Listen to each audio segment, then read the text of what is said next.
what school did I attend? So I went to college at the University of Illinois Champaign, and schools, I went to a lot of schools. I moved around a lot. So I lived in Riverdale, which wasn't too far from here. Yeah, 145th. I lived in the north suburbs in Skokie. I lived on the south side. I moved around a lot because my situation wasn't stable, and I lived even with a different family for a couple of years. So I attended a lot of, I used to live in California, so I attended a lot of different schools, probably anywhere from 10 schools by the time I was 14, 15. So I couldn't even name you, but the high school I did go to was West High School, yes. How did it feel having those friends? How did it feel? It was the hardest thing to let go of my friends. It was the hardest thing I ever had to do was to let go of my friends. And it was probably the best decision I ever made in my life. And because they weren't, like I said, they weren't on what I was on. You know, I was trying to do something positive with my life. I knew I had a gift, and if I use this gift to my full potential, it could take me a place where, you know, I would be able to, you know, make a living or get to school or get to college to get out of my present predicament. And a lot of them, they just were living for right now. They were just trying to do whatever was fun right now, whatever was, you know, profitable right now. And, you know, there was some consequences for their actions, yes. So since you're a college professor, what do you teach? I teach sociology at South Suburban College, which is right here in South Holland, and I teach leadership development at Northeastern College, which is on the north side. When you was in college, what was your favorite subject? In college, my favorite subject was African American Studies. So I had a lot of, you know, Black history, and that helped me to have a more sense of who I was, myself.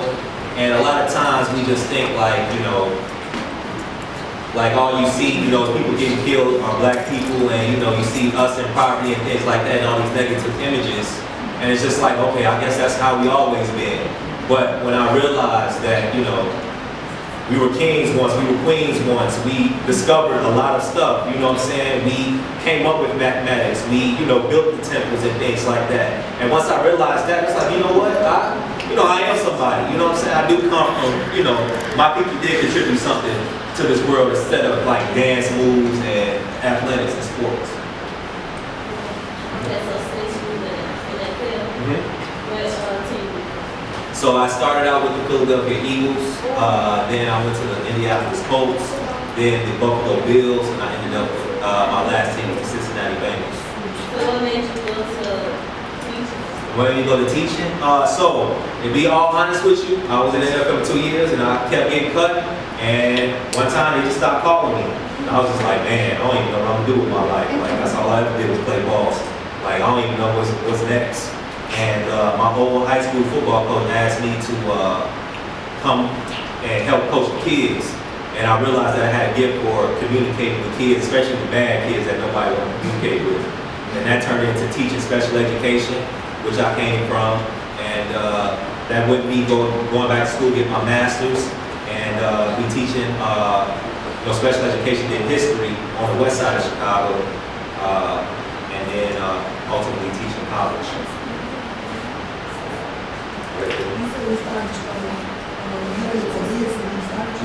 Yes. So it was funny. One of my students, when I was on the west side, you know, he was like, you know what, Mr. Mendenhall, you're the only person we listen to, man. Like, I like when you speak and stuff. And it's like, you know what, man, that's a good idea. You think I can do this for a living? It's like, yeah, man, I'll listen to you. It's like, oh, all right, let me get it. And it kind of just turned into like, you know, I go around speaking and motivating kids. Been across the country doing it, and I'm actually going to be in Wisconsin in a couple weeks doing it, and you know, it's something I love to do. And then teaching kids like leadership development and, you know, mentoring and things like that. So, Is it fun? what's fun? Traveling and talking to kids. I think traveling is the best thing that I ever done, and I've been a lot of places. Like, I've been to Africa, I've been to Brazil, I've been to the Middle East, I've been to Europe, I've been to all these places, and it gives you a more, it's like, it helps you, like, you know, the world is bigger than, you know, where I came from. it's a whole other, just whole bunch of stuff out here that's amazing and beautiful. And with far as working with kids, it's probably the most rewarding work I ever, done.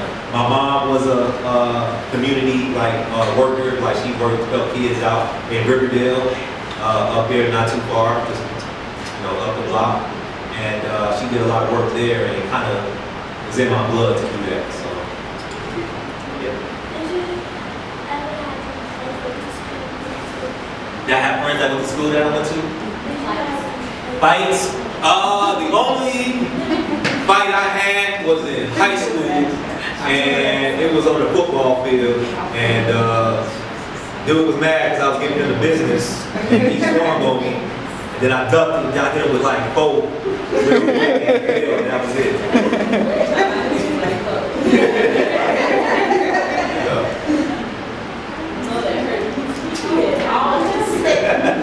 No, it wasn't, we didn't have my helmet, so, yeah. Yeah. Was you judge or tease Learning disabilities? Oh yeah. Oh, they dog me. They dog. And, yeah, they, a lot of people talk about me, made fun of me. How did you deal with it? How did I deal with it?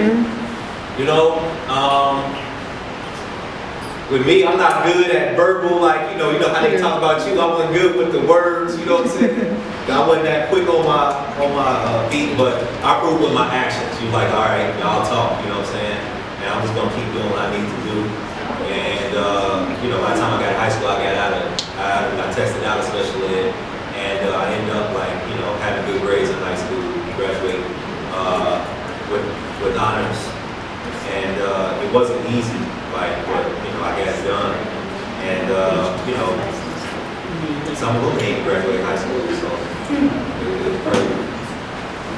Question for you. Yes. Did you start off going directly into the university, or did you start at junior college first? Okay, so I teach at South Suburban, so I still teach there, so that's a junior college. Right. And how I got into Northeastern Illinois, which is a 4-year, was that leadership development. That was a new class that they were trying to implement, and they asked me to actually, or somebody referred me, and kind of just through networking, doing what I do, somebody's like, would you be willing to teach this class, the work that you've done, and that allowed me to do that. Anything else? Right here. I was a running back. So I was a running back. I don't know if y'all ain't football fans, but my brother, he won a Super Bowl. He played for the Pittsburgh Steelers. Rashard Mendenhall. Yeah. He was a little better than me. But the good thing was that he would have quit football if I didn't, if I would have, went down a different path, he probably would have went down a different path. How did it feel when my life changed? Change is never comfortable. Change is not comfortable, but it's necessary. Because if you want to be, you just darkened me. That's all. So change is never comfortable, but change is necessary. We always change it. And if we want to continue to change, we got to embrace that change, all right? And change for the better and not the worse. Did I ever what? Did I ever get hurt? Yeah, I have some bruised ribs, messed up ankle, messed up knees. Football do hurt. What was my goal? My goal was to go to the NFL or the NBA. That was my goal.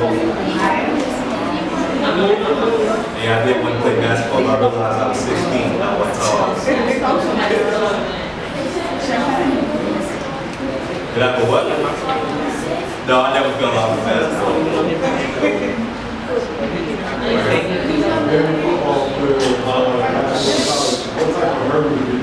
College? Yeah. I played at the University of Illinois. What type of hurdles did you A lot of it was culture shock. So people, a lot of times when you go the university that's not HBCU is mostly white. And a lot of times, these white people ain't never interacted with black people before. So all they see is what they see on TV and things like that.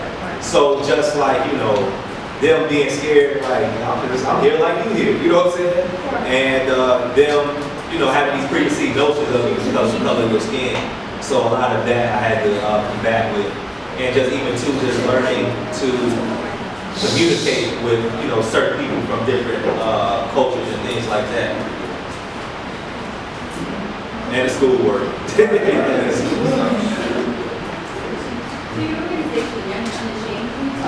So that was my former organization. So I used to do a lot of community work on the southeast side of Chicago. I don't know, y'all South Shore? Y'all know what South Shore is? Yeah. So I used to do a lot of work out there, and used to do a lot of things, just like getting the young guys together.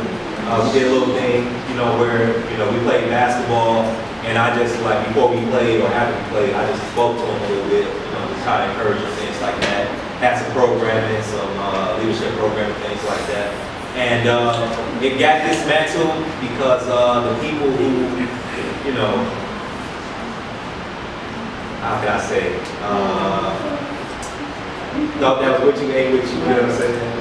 And so I had to dismantle that, but at the same time it helped me to do what I'm doing now with Walter Mendenhall Foundation, with the leadership training and things like that. So will you ever try to do something like that again? I think I'm doing it with more with the speaking and the leadership development and the mentoring. So all those components are in that. So it's just a different thing, same thing. Yeah. So was your high school years fun? Was my high school years fun? My high school years were fun, but it was also a lot of decisions I had.